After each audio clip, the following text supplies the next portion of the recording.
We don't have a final declaration of victory yet, but the numbers tell us it's clear, tell us a clear and convincing story.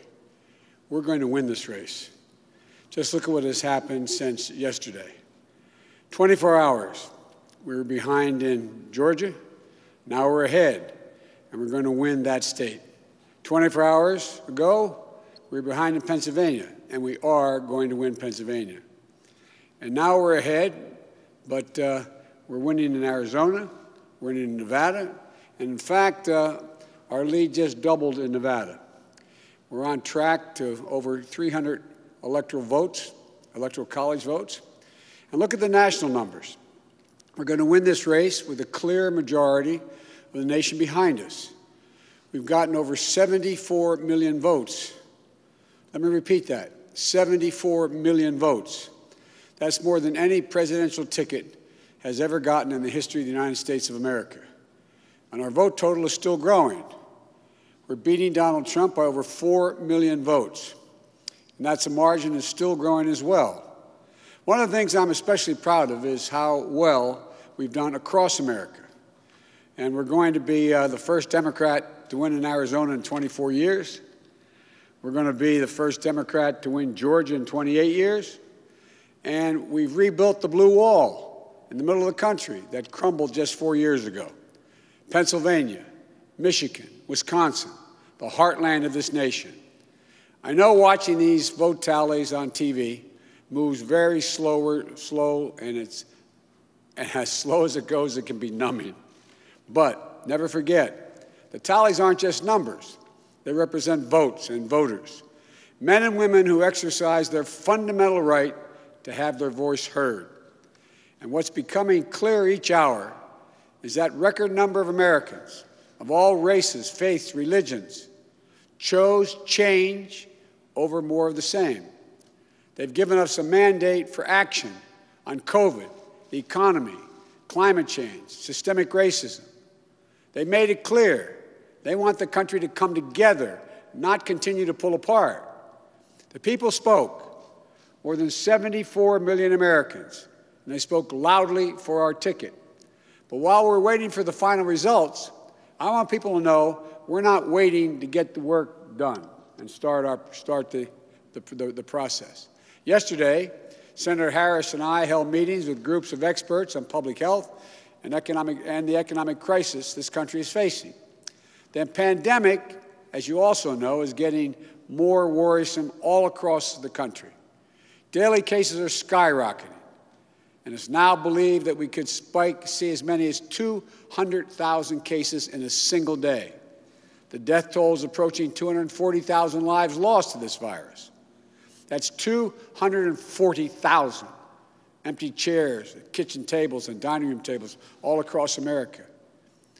We'll never be able to measure all that pain and the loss, the suffering that so many families have experienced.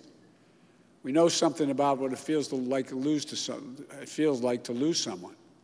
And I want them to know they're not alone. Our hearts break with you.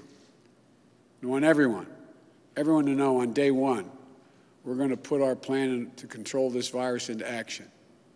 We can't save any of the lives lost, any of those have been lost, but we can save a lot of lives in the months ahead.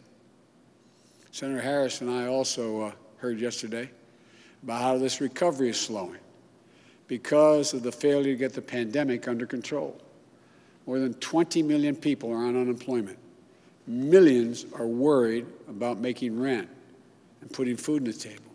Our economic plan will put a focus on a path to a strong recovery.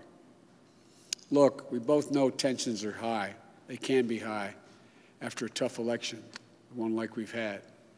But we need to remember, we have to remain calm, patient.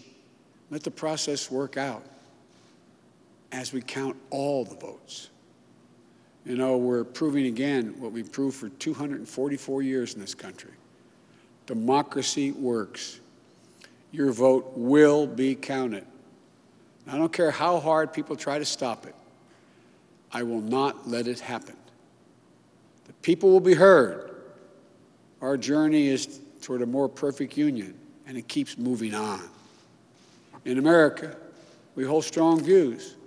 We have strong disagreements, and that's okay.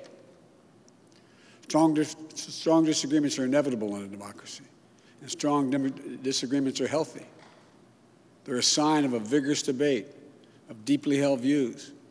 But we have to remember, the purpose of our politics isn't total, unrelenting, unending warfare. No, the purpose of our politics, the work of the nation, isn't to fan the flames of conflict, but to solve problems, to guarantee justice, to give everybody a fair shot, and to improve the lives of our people. We may be opponents, but we're not enemies. We're Americans. No matter who you voted for, I'm certain of one thing. The vast majority of almost 150 million Americans who voted, they want to get the vitriol out of our politics. We're certainly not going to agree on a lot of issues, but at least we can agree to be civil with one another. We have to put the anger and the demonization behind us. It's time for us to come together as a nation to heal. It's not going to be easy, but we have to try. My responsibility as president will be to represent the whole nation. And I want you to know that I'll work as hard for those who voted against me as those who voted for me. That's the job. That's the job. It's called the duty of care for all Americans. We have serious problems to deal with, from COVID to the economy to racial justice to climate change. We don't have any more time to waste on partisan warfare. You know, and more than that, we have such an incredible opportunity to build the future we want for our kids and our grandkids. I've said many, many times, I've never been more optimistic about the future of this nation. There is no reason we can't own the 21st century. We just need to remember who we are. This is the United States of America. And there's never been anything we've been unable to do, unable to accomplish when we've done it together.